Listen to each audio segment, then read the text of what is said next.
Thank you for joining us for the session Get to Know the Dietitian, Kelly Whaley from Goddard, our registered dietitian there at Goddard.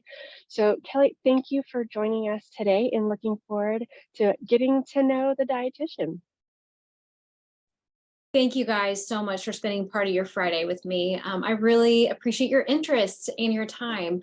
Yes, I am Kelly Whaley. I am the registered dietitian, and the RDN means Registered Dietitian Nutritionist here at Goddard, which is on the Norman campus. However, I can serve faculty, students, and staff on all three campuses now that we have the beauty of telehealth and telehealth appointments. So I don't know where you are today, but thank you for spending some time with us. I love the fact that Lindsay brought up that there is a difference between dietitian and nutritionist, because that's the first thing I wanted to mention. The letters behind my name are just, I got my master's of science. I'm a twice graduate of OU. I like to tell the story that my very first class at OU was actually a nutrition seminar given here at Goddard by the registered dietitian at that time. And now it's really, really fun that like my career has brought me full circle and back home to my alma mater. So that's just master's, this is the master's of science. The RDN is registered dietitian nutritionist. And the reason why we kind of threw that end on the end there is nutritionist is anyone who has read a book about diet, anything diet and nutrition related, or just maybe taken a little online course so anyone can call themselves a nutritionist. A dietitian is someone who has put in the work and time and money to take a national certification exam after lots of supervised practice hours, lots of curriculum work and coursework that must be passed. As of 2024, it actually will require a master's degree. So a dietitian is someone who has gone to school and passed a national exam and has to continue that education with lots of continuing education hours every year. So, however, the word diet kind of makes people cringe a little bit. It can kind of mean, feel kind of restrictive. And so sometimes the word nutrition is a little bit more approachable. And so we like to, add that kind of word in. And also because we can claim that we are nutritionists, but not everyone can claim that they're a dietitian. It kind of just avoids confusion on that end. Or maybe it creates more confusion. I don't know. And then the LD, it just means I'm a licensed dietitian, and that's just a requirement from the state of Oklahoma. There we go. Yep. Okay. So now you can actually see the letters behind my name that I've been discussing for so long. I apologize for that. I could see it, and I forgot about sharing my screen. I apologize.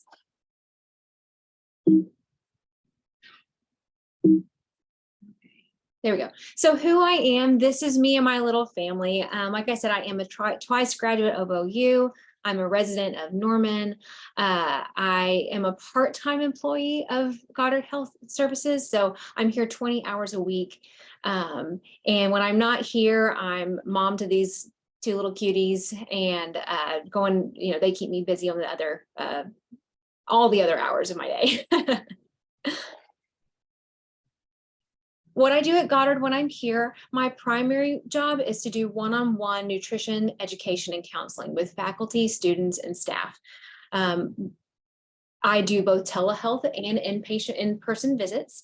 If you have anything nutrition, diet related concerns, whether that is a preventing or treating chronic disease like diabetes or hypertension, high cholesterol, if you have digestive issues like IBS or IBD or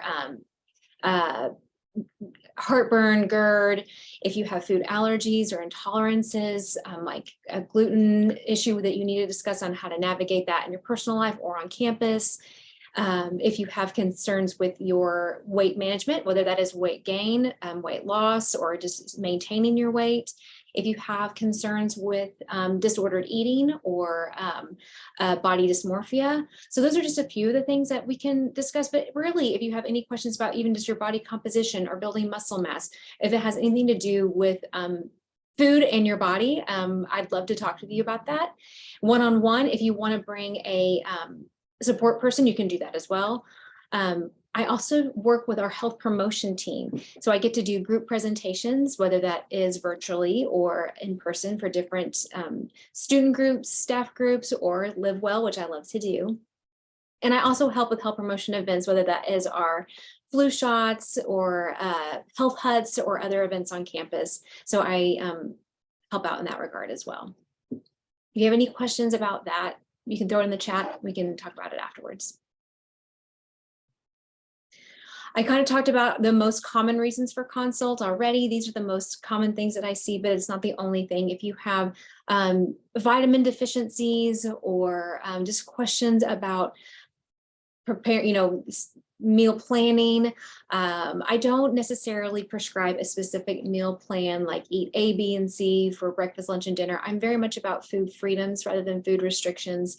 I want people to be able to have a foundation to be able to make their own choices, whether it's a holiday or you're on vacation or you're just not in control, you're at a friend's house, to be able to say, I'm eating a balanced diet my mantra is a variety of foods in moderation. So at this time, unless it's medically necessary, I do not give some very specific meal plans. I really want to give you the freedom of choice, but we will talk about general recommendations, kind of building blocks and foundation, and make sure that you have like a clear plan without having something that you feel like you're going to fail if you don't follow specifically. Does that make sense?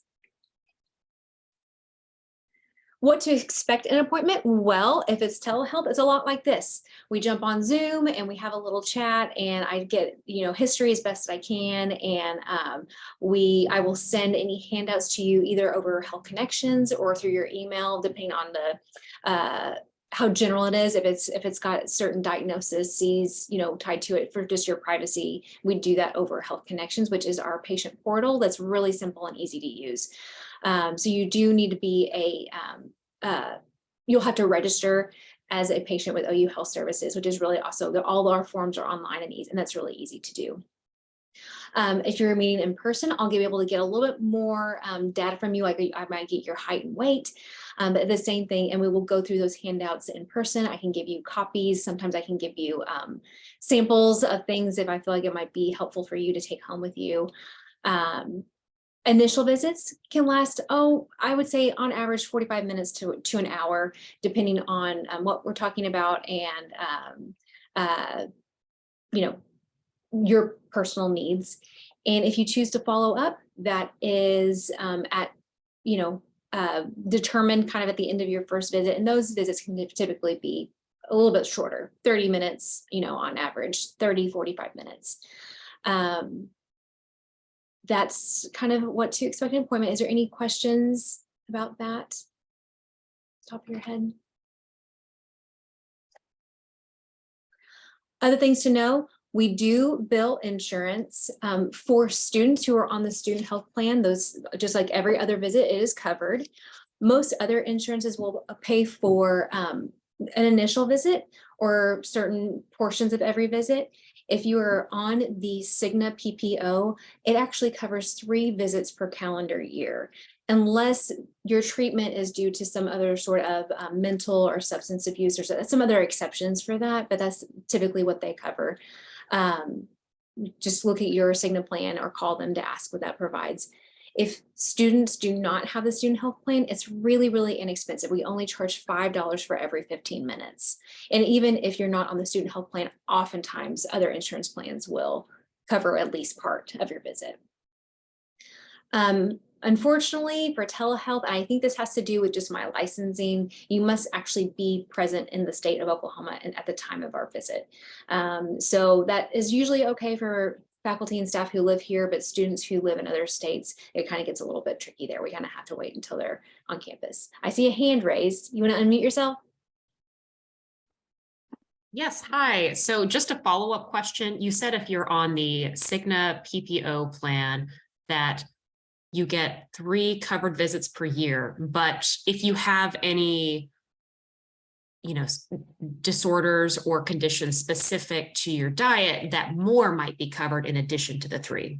Yes, that is correct. So that might be, I don't know what other qualifiers or doctor's visits you have to have, like signing off and confirming these things. Our billing office has much more thorough answers to that, but I think, yes, that is correct. If we have a certain diagnosis or a certain counseling and mental issue that we've got, coupled with that, that more can be covered.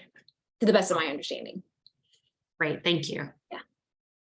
Any other questions? I can't see everyone's picture all at once. So just go ahead and unmute yourself or throw it in the chat if you've got a question. Okay.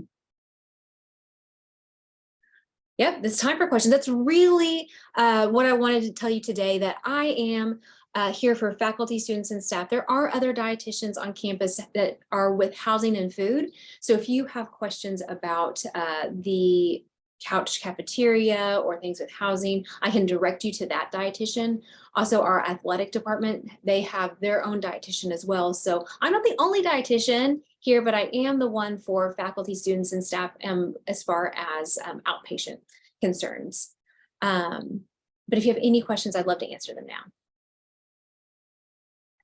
Yeah, Kelly, it looks like we have another one dropped in. And again, this is probably more would be best for either the billing office or speaking like someone with Sarah Vaughn, our Cigna rep, directly.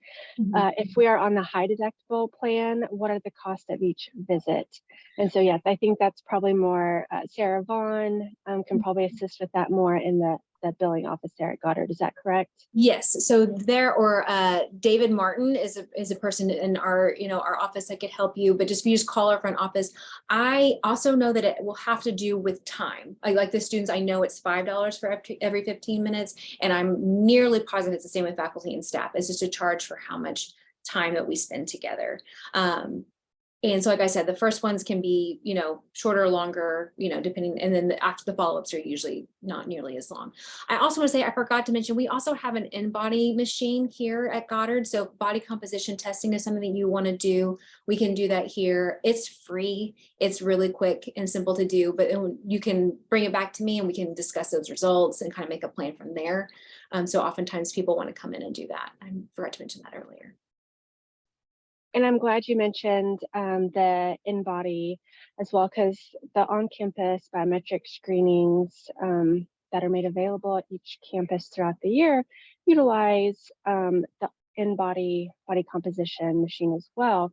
So if they have maybe one from their latest maybe on-campus biometric screening, it might be a good idea to bring that with them, on their initial appointment with you. Absolutely. Yeah, that information is really helpful. Or if you get it at your biometric screening and you want to follow up in 4 months or so and kind of just see progress that you've made, is a good, easy way to do that before your next, biometric screening. And another question when it comes to insurance. So I know you noted about the student health plan and also OU Cigna. Is it possible, like, what if you're not covered by either of those? Do you guys process other insurances where they could still be able to see you, or would it be more of an out of pocket?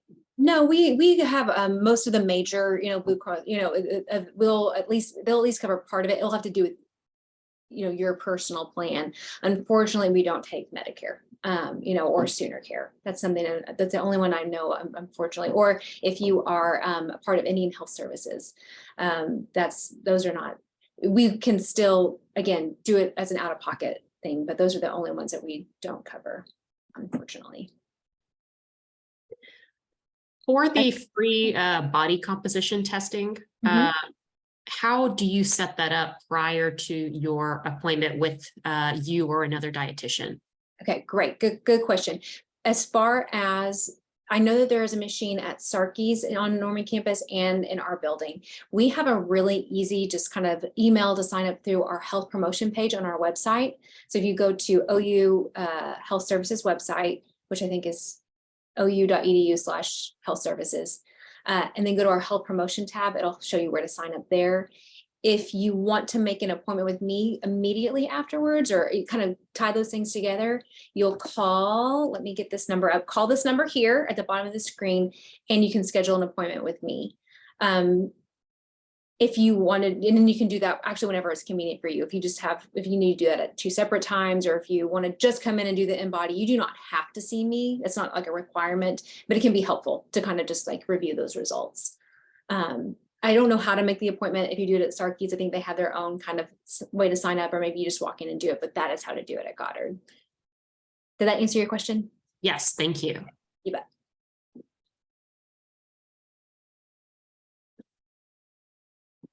So, and Kelly, some registered dietitians kind of have specialization in certain areas.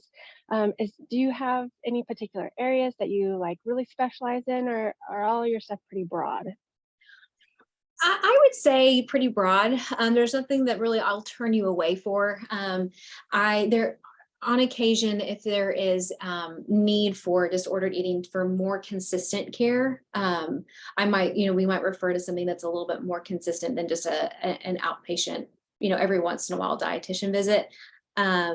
Or if you have we need to get more testing before you come back and see me, like more GI tests, whether it be an endoscopy or, something like that. We might, refer out and then say, come back and see me.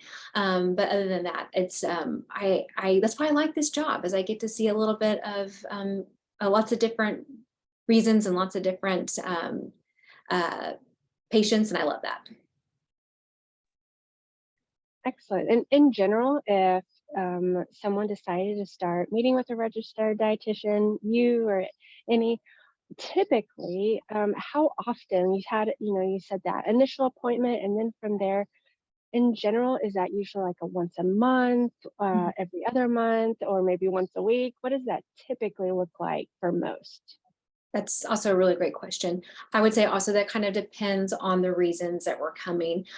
Someone who's having struggles with disordered eating, we want to see them more frequently. But if it's someone who is either wanting to do some weight management or see some blood levels change, like a blood cholesterol level or a blood glucose level, that takes time. So when we're talking about weight loss, a good, healthy, sustainable weight loss is sometimes half a pound a week, so to really see change, it kind of takes time. So depending on budget, or even some people just want to come for accountability, it's great to meet with someone. I'm here and available if you want to come every week, or if it's more within, you want to kind of see some change or put some habits into practice before you come back.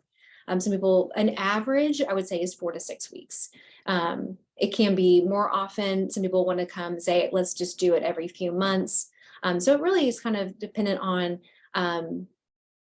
the patient. I kind of let the patient drive, that, unless I feel like they need to be seen more often. So I would say on average, 4 weeks is about kind of an average. Can be more often, can be less frequent.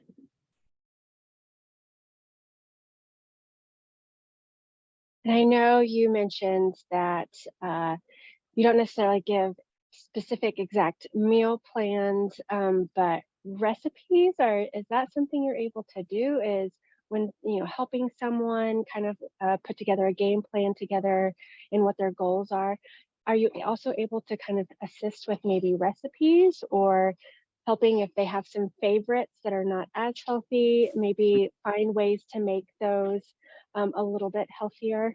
Yes, because I definitely also want to take respect cultures, respect, other different preferences. So if you say, how can I, if you do bring me a favorite recipe, we can kind of talk about adjustments or alternatives we can, make with that. Or I can say kind of building blocks of like making meals. I have website suggestions, recipe suggestions, so yes, definitely we can, I definitely, everyone, I have the tools and resources they need to move forward, and not just a lot of like information that we don't know what to do with. So yes, we can do that. And like I said, I can give lots of, I kind of call them like back pocket meals, kind of like throw some, lots of snack suggestions, lots of meal suggestions that you can kind of take and make your own. Did that answer your question? Yeah, absolutely. I know I'm one that's like, just give it to me, tell me what to do, and I'll put it put it together. Sure. Just need that little extra help. And also some questions that have been dropped in. Does one have to set up an appointment prior to the visit? And if so, where does one schedule it from? I know you mentioned the phone number on the slides that you've shared for Goddard to schedule an appointment with you. Also, if there's some online stuff, I'll make sure in that follow-up email to include all of that information, any links where you can set up appointments for either the InBody with Kelly online, or with the phone number here. We'll make sure to do that. And then also, for curiosity, are there any healthy eating spots on campus you would recommend? most of the restaurants are amazing, but I feel they're more fast food oriented. And of course, Kelly, you can probably really speak more towards the Norman campus, but if you happen to have an idea for the other campuses, it's pretty limited. I know in Tulsa they have Bill and Ruth's there, which they do a pretty good job on trying to also include some healthier snacks or options. I know even one day a week, their special for that day is their healthy campus special, so it tries to be a little healthier. But do you have suggestions on kind of healthier eating on campus? Great questions, and I wish I had better answers. But I can do the scheduling appointment. Yes, to schedule an appointment, you'll call 325-4441 and let them know at that time whether you want to do inpatient or telehealth. And then that way they can either, they'll get you on my schedule and I will send you a Zoom invite if you would like to do it over Zoom. Right now, I'm here every day from 8 to noon. That's kind of my schedule right now. It will change over the summer and I'll be here 3 days a week. I think it will be Tuesdays, Wednesdays, and Fridays over the summer. So my schedule kind of changes with the semester and the season, but that's kind of in general when I'm going to be available for the next little bit. Healthy eating spots on campus. I think there too, we have to know that when we go out to eat, that is actually where the majority of Americans get their most added calories, sodium, and saturated fat. So I think we just have to be aware of that. So when we're able to bring our own lunch or eat at home more often, we'll always be in more control. When we're eating out, it's going to be how can we choose things that are more grilled or baked rather than fried, but also knowing that all foods are okay in moderation. So if you're not one that goes out to eat very often and you have to run through Chick-fil-A, no guilt and shame there, whatsoever. When it feels like it's becoming more often, how can we incorporate more grilled foods, a little bit less fried foods? Knowing that, especially fast food things, that the salad in itself doesn't necessarily make it lower calorie.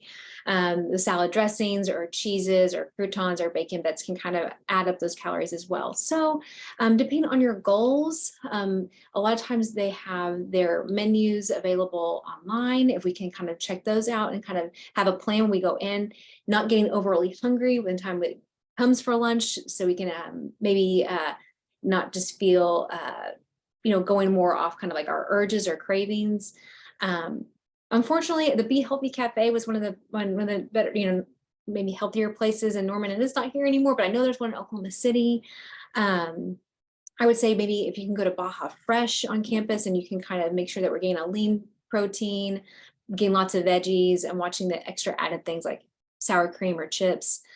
And other than that, I'm having a hard time even thinking about everything. I feel like in Norman is not open.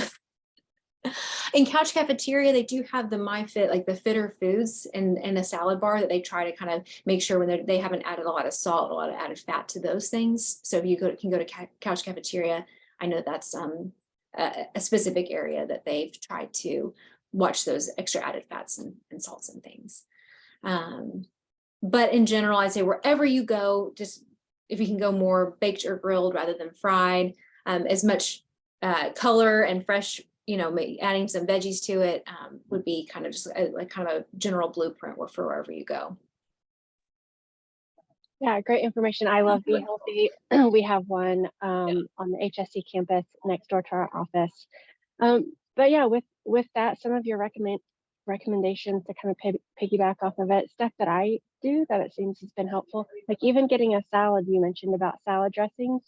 I try to always make sure and ask for the salad dressing on the side, and then dip my fork in the salad dressing and then fill my fork with the salad. And that really helps minimize how much dressing used, but still get the flavor of the dressing. So that has been really helpful for me because I love ranch. You live in Oklahoma and you want to put ranch on everything because it just makes everything taste so good. So good.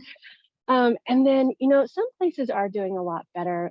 Sonic, as an example that came to mind, that they do have those applesauce pouches. Yes, it's kind of, they advertise it or market it more towards a side item for the kids menu.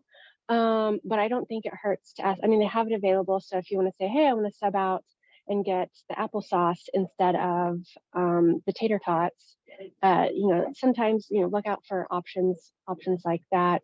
And even if it's just you want a little bit smaller size, maybe if you're able to get order off of what's considered the kids menu, because that is probably better portion sizes than what you run into at some that gives some very large portions. So I don't think it ever hurts to ask, and just being a little more creative. Yeah, I say that all the time. I love that you said that.